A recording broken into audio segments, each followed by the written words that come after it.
तो बेटा जी aldehyde ketone के मेथड्स ऑफ प्रिपरेशन को ख़त्म करने के बाद हम आज के लेक्चर में बात करेंगे एल्डिहाइड कीटोन्स की केमिकल प्रॉपर्टीज़ की। तो तैयार हैं आप लोग? तो डालिए heading chemical properties. Aldehyde ketone की केमिकल प्रॉपर्टीज़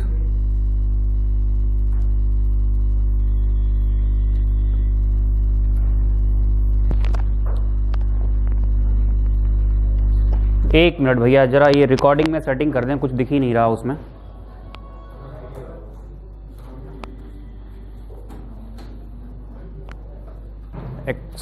लाइट का थोड़ा कम करना पड़ेगा।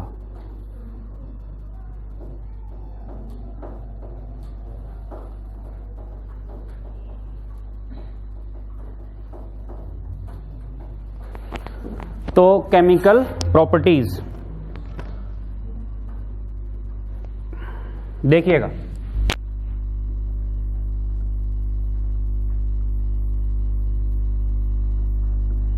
बेटा एल्डिहाइड कीटोन्स की केमिकल प्रॉपर्टीज, इनमें बहुत ज़्यादा पढ़ना पड़ता है। केमिकल प्रॉपर्टीज बहुत सी हैं, कई टाइप की हैं। अभी जो हम सबसे पहले बात करेंगे जो एल्डिहाइड कीटोन्स की पहली प्रॉपर्टी हम ले रहे हैं वो है न्यूक्लियोफिलिक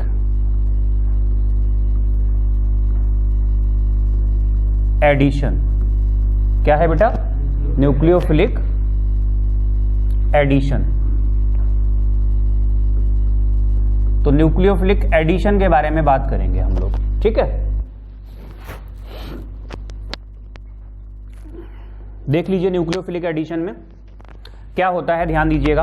ये एल्डिहाइड कीटोन है कोई, C डबल बॉन्ड O। भाई आपको पता है ऑक्सीजन की जो इलेक्ट्रोनेगेटिविटी होगी ज्यादा होगी किससे? कार्बन से। तो ये ऑक्सीजन हो गया, ये कार्बन है, इस पर पार्शियल नेगेटिव होगा और इस पर पार्शियल पॉजिटिव चार्ज होगा इलेक्ट्रोनेगेटिविटीज में डिफरेंस की वजह से।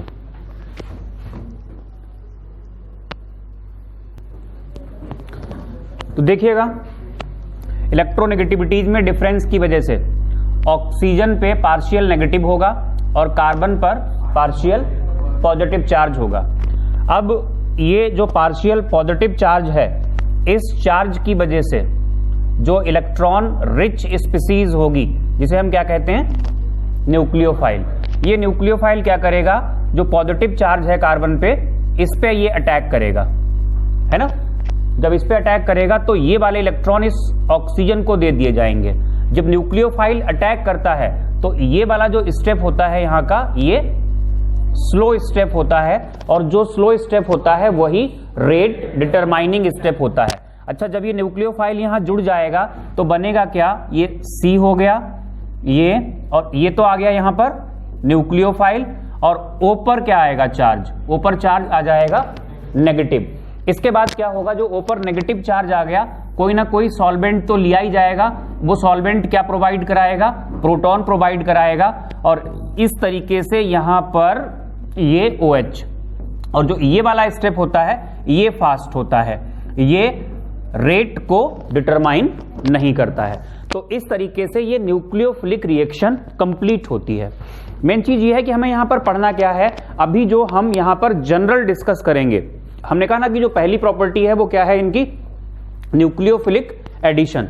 न्यूक्लियोफिलिक एडिशन क्यों शो करते हैं? क्योंकि कार्बन पर पार्शियल पॉजिटिव चार्ज होता है ऑक्सीजन की इलेक्ट्रोनेगेटिविटी ज्यादा होने की वजह से। न्यूक्लियोफाइल यहां पर अटैक करेगा, ये स्लो स्टेप होगा, और इस तरीके से ये पहला स्टेप कंप्लीट होगा जो कि स्लो है, और फिर ये फास्ट वाला स्टेप भी यहां पर कंप्लीट हो जाएगा। ये यहां पर न्यूक्लियोफाइल लगा हुआ है। इस तरीके से रिएक्शन कंप्लीट होती है। हमें ये पढ़ना है कि वो कौन से फैक्टर्स हैं जो इस रिएक्शन के रेट को अफेक्ट करेंगे। अगर हम वो फैक्टर्स पढ़ लेंगे तो हम फिर क्या कर सकते हैं कि मान लो हमें 2-3 टाइप के एल्डिहाइड कीटोन दे दिए गए, फॉर्मेल्डिहाइड दिया, एसिटिल्डिहाइड दिया, प्रोपेनल दिया, और हमसे कहा गया बताओ इन तीनों में न्यूक्लियोफिलिक एडिशन के लिए रिएक्टिविटी का ऑर्डर क्या है, मतलब ज्यादा रिएक्टिव कौन है, कम रिएक्टिव कौन है। ये पढ़ सकते हैं हम। या एल्डिहाइड और कीटोन में न्यूक्लियोफिलिक एडिशन के लिए कौन ज्यादा रिएक्टिव है, ये पढ़ सकते हैं हम लोग, है ना। एरोमेटिक एल्डिहाइड, एलिफेटिक एल्डिहाइड, इनमें कौन ज्यादा रिएक्टिव है, ये भी हम लोग डिस्कस कर सकते हैं। लेकिन वो हम तभी डिस्कस कर पाएंगे जब हम लोग पढ़ेंगे यहाँ के फैक्टर्स के बारे में। तो पहले इतना कॉपी करिएगा और फिर डालिएगा heading factors affecting rate of nucleophilic addition. बेटा जी, factors affecting rate of nucleophilic addition में पहला फैक्टर हम लोग लेंगे, बात हो रही है फैक्टर्स की। फैक्टर्स में हम फर्स्ट ले रहे हैं इंडक्टिव इफेक्ट।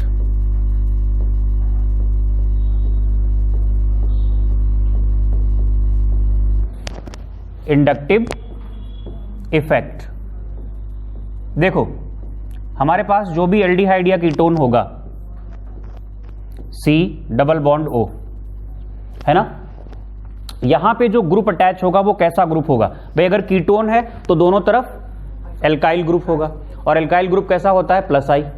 अगर एल्डिहाइड है तो एक तरफ R मतलब एल्काइल ग्रुप, दूसरी तरफ हाइड्रोजन, या फॉर्मेल्डिहाइड में दोनों हाइड्रोजन।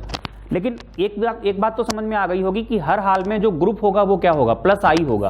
तो जो भी ग्रुप्स यहां पर अटैच होते हैं वो कौन से ग्रुप्स होते हैं? वो इलेक्ट्रॉन रिलीजिंग, मतलब कैसे ग्रुप होते हैं? वो प्लस आई ग्रुप्स होते हैं। और प्लस आई ग्रुप्स क्या करेंगे? प्लस आई ग्रुप्स इलेक्ट्रॉन रिलीज कराते हैं। अच्छा, ये इलेक्ट्रॉन जब रिलीज कराएंगे तो इससे क्या होगा? यहां पर पार्शियल नेगेटिव था और यहां पर कैसा था? पार्शियल पॉजिटिव था। अब जब ये इंडक्टिव ग्रुप्स इलेक्ट्रॉन रिलीज कराएंगे तो कार्बन पर जो पॉजिटिव चार्ज का मैग्नीट्यूड है वो क्या होगा? वो घटेगा। घटेगा, मानते हो? और जब पॉजिटिव चार्ज का मैग्नीट्यूड घटेगा तो न्यूक्लियोफाइल के अटैक करने की जो कंडीशंस हैं, जो फेवरेबल कंडीशंस हैं, वो कैसी हो जाएंगी? वो कम हो जाएंगी। तो प्लस आई ग्रुप जितना तगड़ा होगा, जितना स्ट्रांग होगा, रेट उतना ही स्लो होगा। तो यहीं से एक बात हमारे समझ में आ गई कि एल्डिहाइड्स में एक तरफ हाइड्रोजन पक्का है, कीटोन में दोनों तरफ क्या होगा? Alkyl group.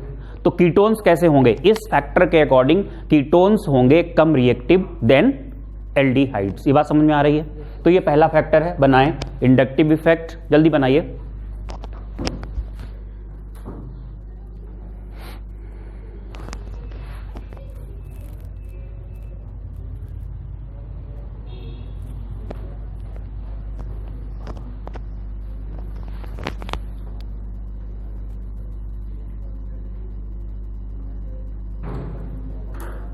लिखिएगा, the plus I groups attached with carbonyl carbon, the plus I groups attached with carbonyl carbon decrease the magnitude of positive charge, decrease the magnitude of positive charge on carbonyl carbon, decrease the magnitude of positive charge on carbonyl carbon. Also the reactivity for nucleophilic addition, also the reactivity for nucleophilic addition, also the reactivity for nucleophilic addition. तो एक तो ये factor हो गया बेटा। Second factor जो हम ले रहे हैं यहां पर वो है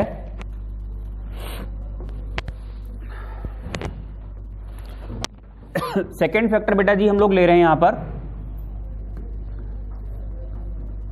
स्टीयरिक हिंड्रेंस, या स्टीयरिक फैक्टर कह सकते हो। स्टीयरिक हिंड्रेंस या स्टीयरिक फैक्टर भी बोलते हैं। तो स्टीयरिक हिंड्रेंस में देखिएगा क्या होता है।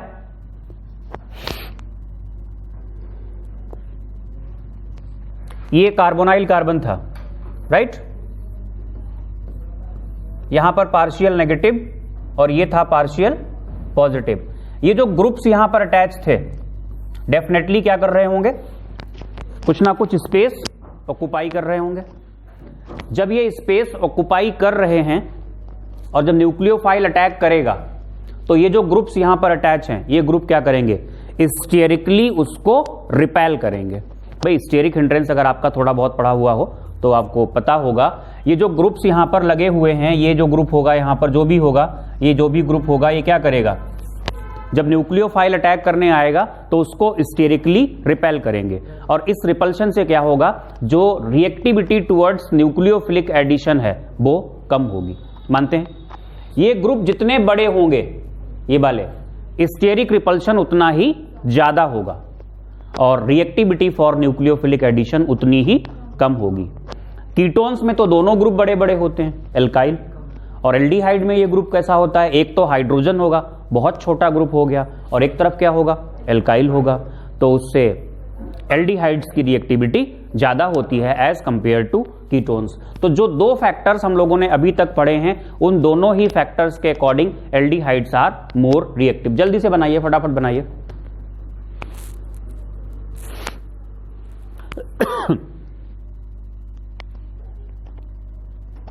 ब्राइटनेस और कम कर लेते हैं थोड़ी सी।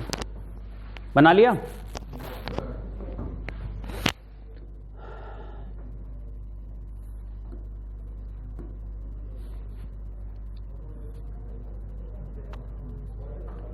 अब बैकग्राउंड कौन सा लेना पड़ेगा?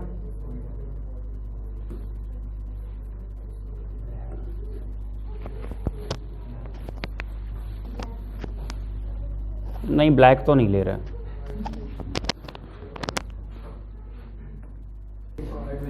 लिखिएगा,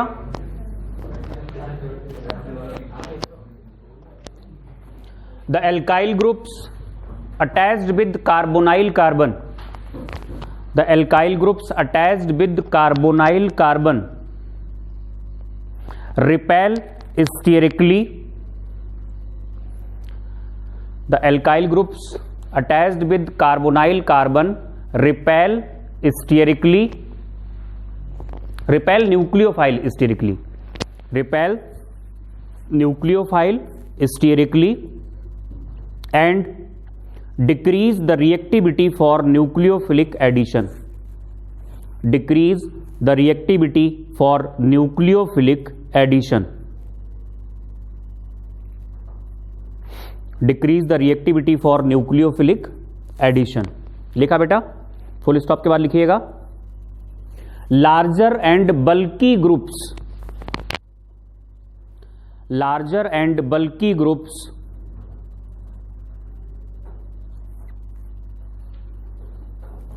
larger and bulky groups offer more steric repulsion, offer more steric repulsion।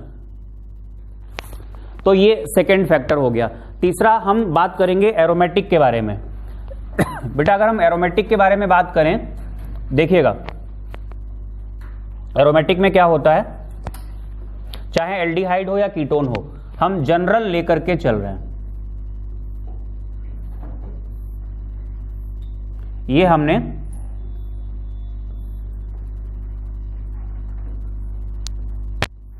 Aromatic, aldehyde या कीटोन जो भी हो, यहां पर हमने बॉन्ड को फ्री छोड़ दिया। हो सकता है ये हाइड्रोजन हो तो ये बेंजेल्डिहाइड हो जाएगा। देखो ये डबल बॉन्ड जो होता है रेजोनेंस में होता है, दिख रहा है आपको, नेगेटिव। आप याद करो, कार्बन पे पॉजिटिव आता था और अब वो पॉजिटिव कहां चला जाएगा, बेंजीन रिंग के अंदर चला जाएगा। जो पॉजिटिव चार्ज कार्बोनाइल कार्बन पर आना चाहिए था, वो पॉजिटिव चार्ज कहां चला गया, एक स्ट्रक्चर हम बना देते हैं, वो बेंजीन रिंग में एंटर कर गया।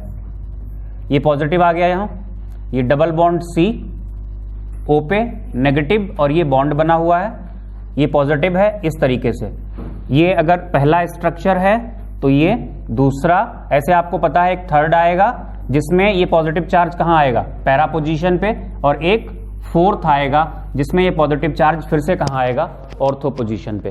तो कुल मिला के क्या हुआ, ये एरोमेटिक में पॉजिटिव चार्ज जिस पर न्यूक्लियोफाइल अटैक करता था वो कहां एंटर कर गया, वो बेंजीन रिंग में डीलोकलाइज कर गया। और ऐसा होने से क्या होगा, रिएक्टिविटी और घट जाएगी। तो लिखिएगा,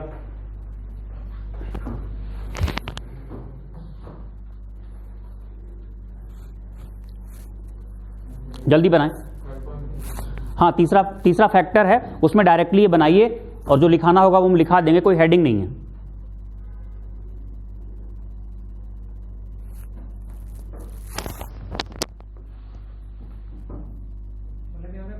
चार्ज है वो डीलोकलाइज, हाँ, और नेगेटिव चार्ज मतलब जो इलेक्ट्रॉन डेंसिटी बढ़ाता है और प्लस घटा देता है।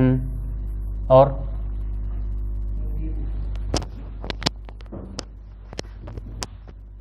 लिख गया, लिखिएगा। In aromatic aldehydes and ketones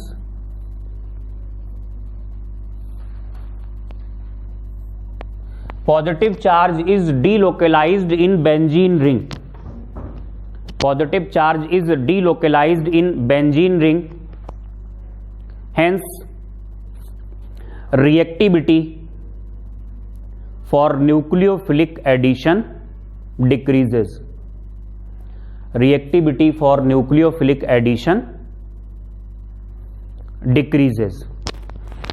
बात कुछ समझ में आई? देखो भाई, ये तीन फैक्टर्स जो हमने पढ़े, इनके बेसिस पे हम आपको एक ऑर्डर दे रहे हैं, कौन ज़्यादा रिएक्टिव है, कौन कम रिएक्टिव है। हमने यहां पर लिया HCHO, मतलब फॉर्मेल्डिहाइड सबसे ज़्यादा रिएक्टिव है। फिर हैं ये हायर एल्डिहाइड्स RCHO, भाई कार्बन जितने बढ़ जाएंगे रिएक्टिविटी उतनी ही घट जाएगी। जैसे अगर CH3CHO आएगा, फिर CH3CH2CHO आएगा, समझ पा रहे हैं आप? क्योंकि क्यों घटा, रेट क्यों घटा? क्योंकि इंडक्टिव इफेक्ट भी बढ़ गया और स्टेरिक हिंड्रेंस भी बढ़ गया। इसके बाद नंबर आता है कहीं बेंजेल्डिहाइड का, ये रहा बेंजेल्डिहाइड। फिर नंबर आता है एलिफेटिक कीटोन्स का, RC++OR। ये कौन सा कीटोन है भैया? एलिफेटिक। अब नीचे ले रहे हैं। उसके बाद आता है number mixed ketone. Mixed ketone का मतलब एक तरफ तो एलिफेटिक हाइड्रोकार्बन पार्ट है और एक तरफ कौन सा है? एरोमेटिक। और आखिर में ये जो नंबर आता है वो होता है प्योरली एरोमेटिक कीटोन का, C++O, और ये यहां भी हमने बना दी बेंजीन रिंग। बात समझ में आई? ये होता है ऑर्डर ऑफ रिएक्टिविटी। बनाइए।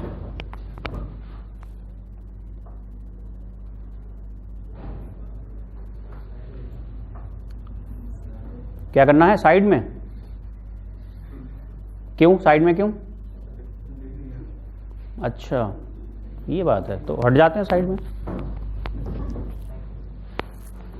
शुक्रिया, थैंक यू बोलने के लिए।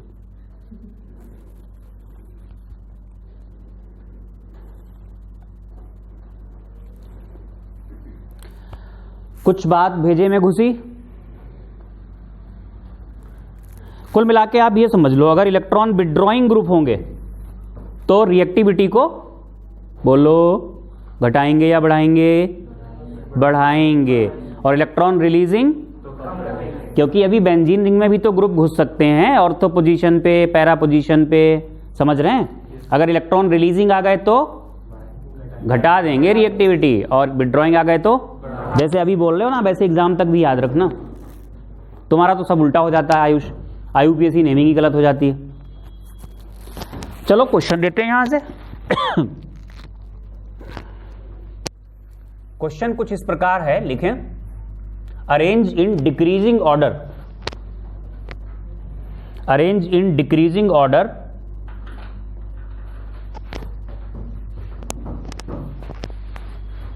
Of reactivity for nucleophilic addition.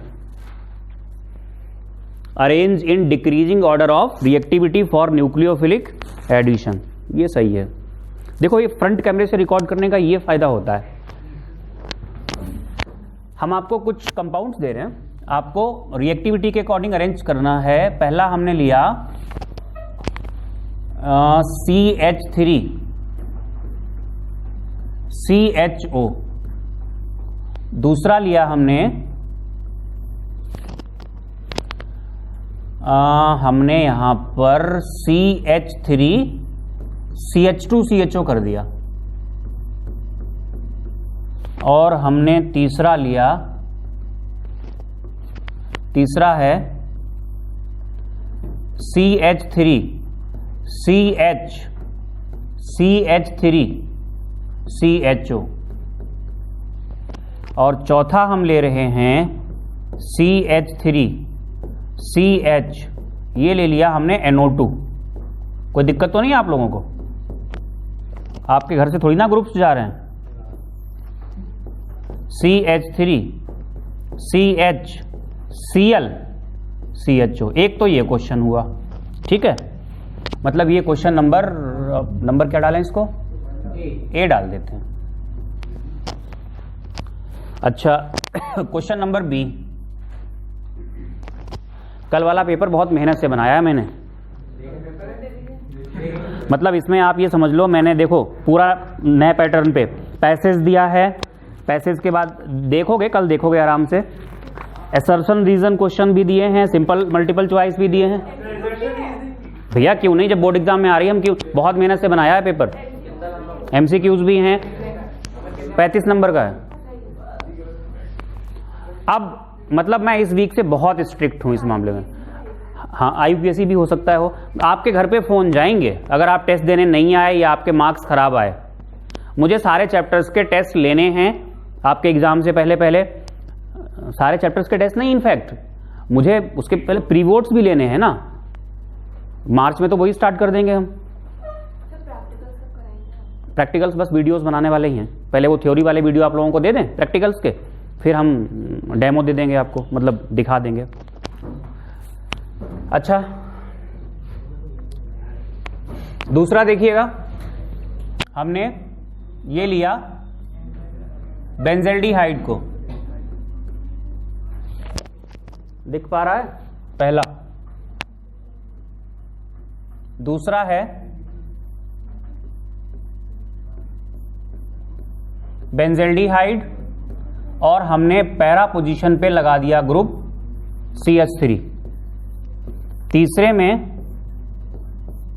फिर से ये बेटा बेंजल्डिहाइड है, थोड़ा कंजस्टेड हो रहा है, स्टेरिक हिंड्रेंस ज्यादा हो रहा है, एडजस्ट कर लेना, OCH3। और फोर्थ हम यहां ले रहे हैं, अब हमने जो ग्रुप लगाया वो ऑर्थो पोजीशन पे Cl है। आपको अकॉर्डिंग टू रिएक्टिविटी अरेंज करना है, करिए। तब तक हम ये वीडियो पॉज कर देते हैं।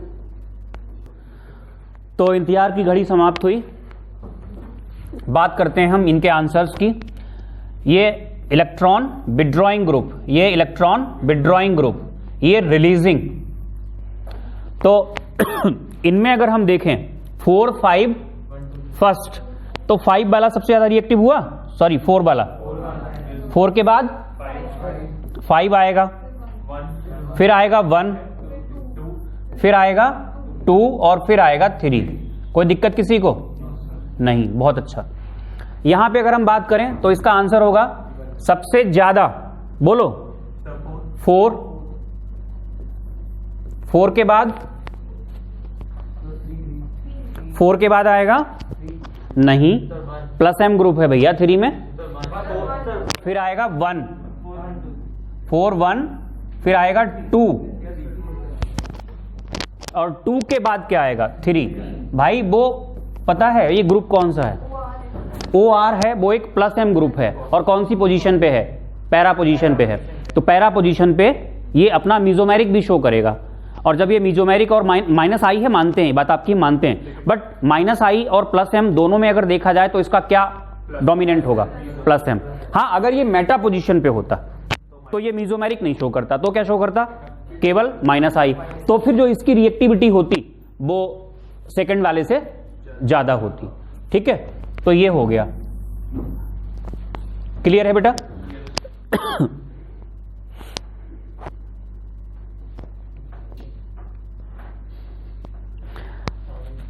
एग्जाम्पल्स पढ़ना शुरू करें इसके, न्यूक्लियोफिलिक एडिशन के।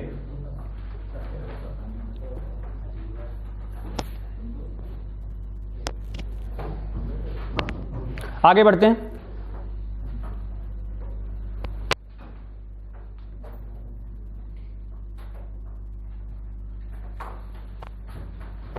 देखो बेटा,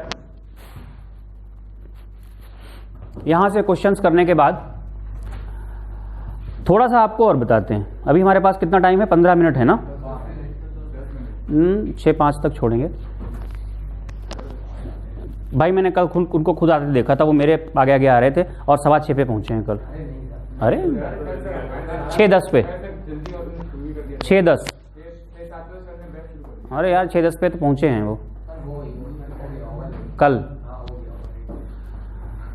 आजकल 11th का बैच नहीं होता है इसलिए जल्दी हो रहा है ये। तो देखिए बेटा, इसके एग्जाम्पल्स पढ़ते हैं। पहला हम ले रहे हैं फर्स्ट, डालेंगे आप लोग हेडिंग, न्यूक्लियोफिलिक एडिशन के एग्जाम्पल्स पढ़ना शुरू कर रहे हैं। फर्स्ट है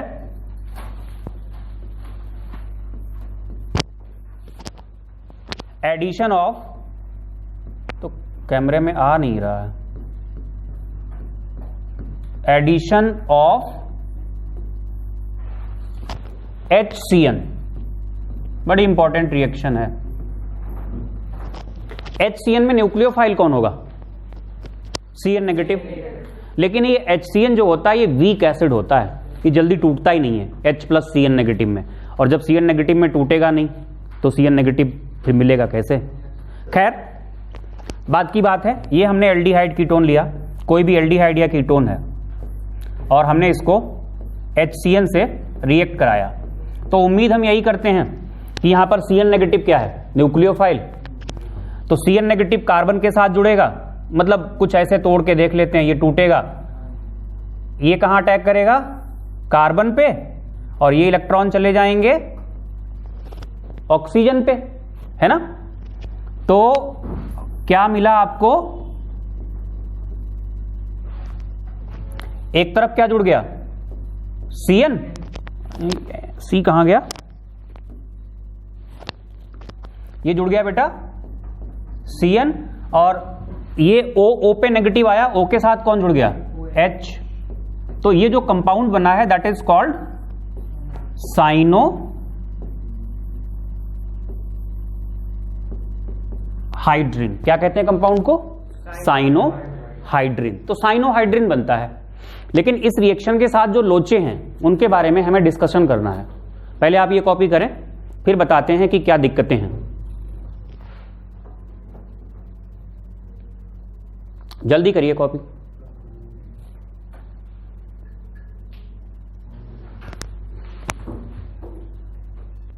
देखो बेटा, इस रिएक्शन के साथ दिक्कत यह है, जो HCN होता है ये बहुत खराब न्यूक्लियोफाइल होता है, मतलब इलेक्ट्रोलाइट वीक होता है। इलेक्ट्रोलाइट वीक है मतलब टूटता नहीं है आसानी से। जब आसानी से टूटेगा नहीं तो CN नेगेटिव नहीं मिलेगा।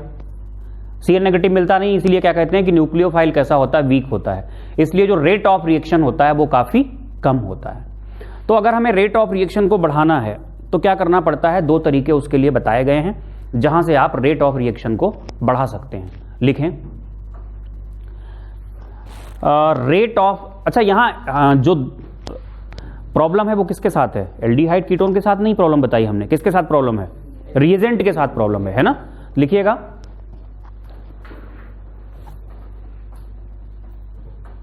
HCN is very weak nucleophile.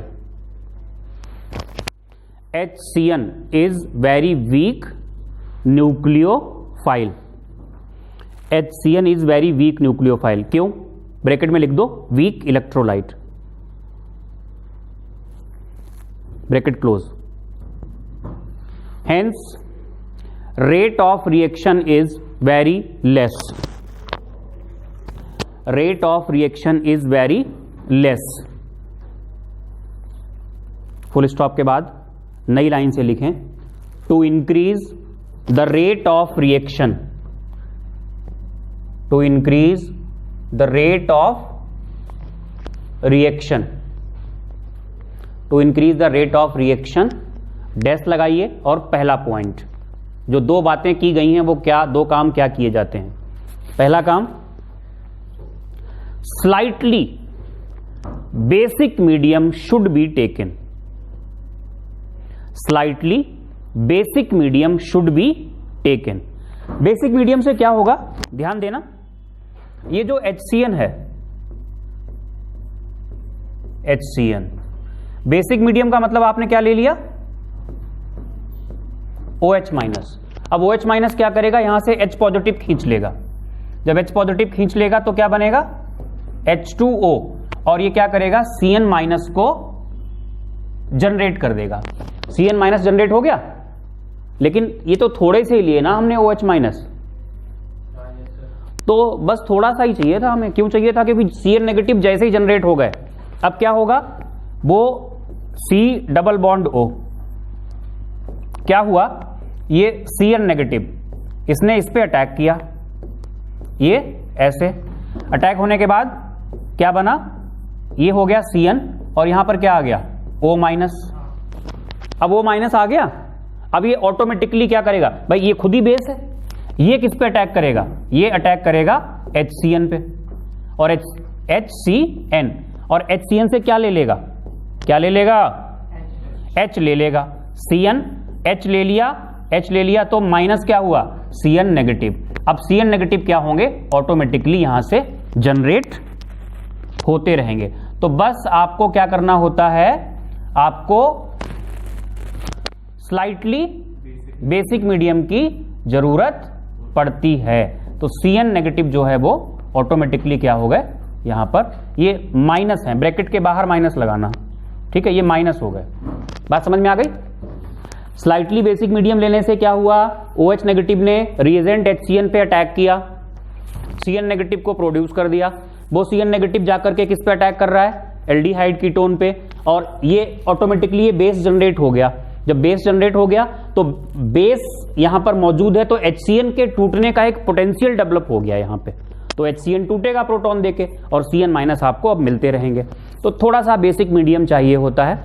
लिखें तो पहला काम तो ये कर सकते थे हम, है ना, कि अगर ऑर्डर ऑफ रिएक्टिविटी बढ़ानी है तो स्लाइटली बेसिक मीडियम ले सकते थे।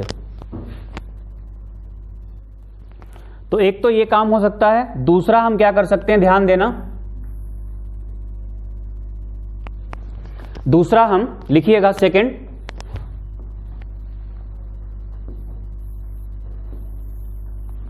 स्मॉल अमाउंट ऑफ NaCN और KCN, NaCN सोडियम साइनाइड और KCN शुड बी टेकन। अब क्या होगा, ये एल्डिहाइड या कीटोन है, अगर आपने NaCN या KCN ले लिया तो NaCN और KCN कैसे होते हैं, आयनिक, एग्री हैं, वो वीक इलेक्ट्रोलाइट तो है नहीं, वो कैसे इलेक्ट्रोलाइट हैं, स्ट्रॉन्ग, तो वो तो दे ही देंगे Cn नेगेटिव। NaCN या KCN लेने का मतलब आपने Cn नेगेटिव ही ले लिया, थोड़ा सा चाहिए होता है, स्मॉल अमाउंट। तो Cn नेगेटिव है तो वो क्या करेगा, समझ गए होंगे अब आप आगे। अब क्या हुआ, ये Cn और यहां O पर क्या आ गया, नेगेटिव, और ये किस पे अटैक करेगा, ये अटैक करेगा HCN पे, माइनस क्या होगा, Cn नेगेटिव। इस तरीके से थोड़ा सा Cn नेगेटिव लेकर के NaCN या KCN लेकर के हमने रिएक्शन को स्टार्ट करा दिया, इसके बाद रिएक्शन चलती रहेगी।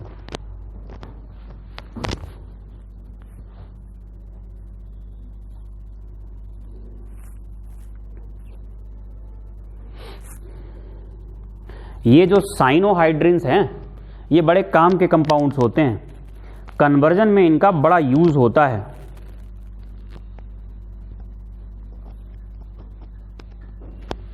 ये कॉपी करने के बाद एक लाइन लिखिएगा,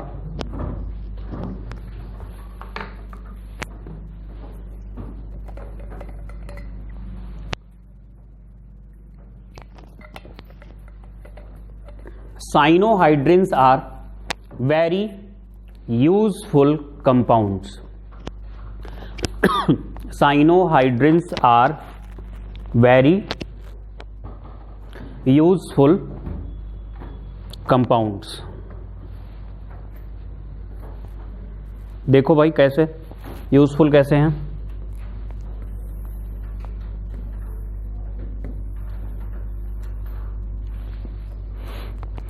ये हमने साइनोहाइड्रिन ले लिया नहीं, अभी ले लेते हैं। R CH ये है OH और ये है CN। बेटा ये जो साइनोहाइड्रिन है ये एल्डिहाइड का है या कीटोन का है? एल्डिहाइड का है ना, इस वाले कार्बन के साथ एक H है, तो ये किसका है?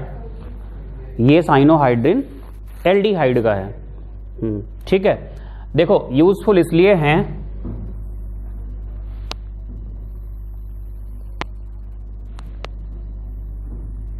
अगर आप इसका रिडक्शन करा दोगे, सपोज दैट आपने LiAlH4 से रिडक्शन करा दिया, एल्कोहल का रिडक्शन तो होगा नहीं, जो CN ग्रुप है इसका रिडक्शन हो जाएगा और बनेगा यहां पर RCH, ये रहा OH और ये बन गया यहां पर CH2NH2, मतलब क्या बन गया? CH2NH2, ये अमाइन बन गया। ठीक है, RCHOH CH2NH2।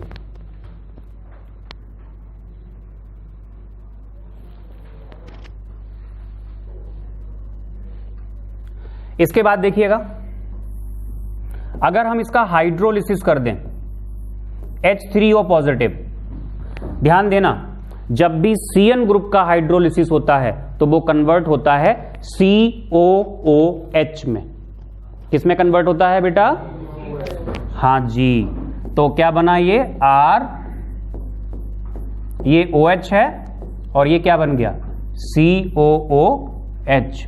तो अगर देखा जाए तो ये अल्फा कार्बन है, तो ये बना है अल्फा हाइड्रोक्सी एसिड। क्या बना? Alpha hydroxy acid. अगर आप OH को रिप्लेस करा दो NH2 ग्रुप से, हालांकि उसके लिए कंडीशंस थोड़ी अलग होंगी, कर सकते हैं अमोनिया से ट्रीट करके कर सकते हैं ऐसा हम। अगर ऐसा हम करेंगे, हमने क्या किया, RCH यहां पर OH को किससे रिप्लेस करा दिया? NH2 से, और ये क्या है? ये है CN। अब हमने क्या किया, अब हम इसका करा रहे हैं, ये क्या करा रहे हैं? हाइड्रोलिसिस। अब अगर हाइड्रोलिसिस कराओगे तो क्या बनेगा?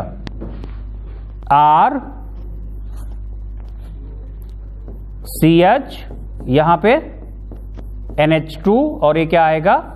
COOH। देखो ये क्या बना है? Alpha amino acid. Alpha amino acids का कहां यूज होता है? अरे अल्फा अमाइनो एसिड्स मोनोमर्स होते हैं, किसके? प्रोटीन्स के। तो प्रोटीन्स में इनका यूज होता है। ठीक है, तो इसलिए ये सिंथेटिकली बहुत यूजफुल कंपाउंड्स होते हैं। कौन? साइनोहाइड्रिन्स। तो बेटा इतना कॉपी करिए। हम लोग पढ़ रहे हैं एल्डिहाइड कीटोन की पहले टाइप की प्रॉपर्टीज, जिनका नाम क्या है? Nucleophilic addition. होपफुली आपको समझ में आया होगा और इसको हम कंटिन्यू करेंगे कल की क्लास में। न्यूक्लियोफिलिक एडिशन के कुछ एग्जाम्पल्स पढ़ेंगे और उसके बाद फिर और रिएक्शंस पढ़ेंगे। ठीक है, आज की क्लास को यहीं पे ख़त्म करते हैं।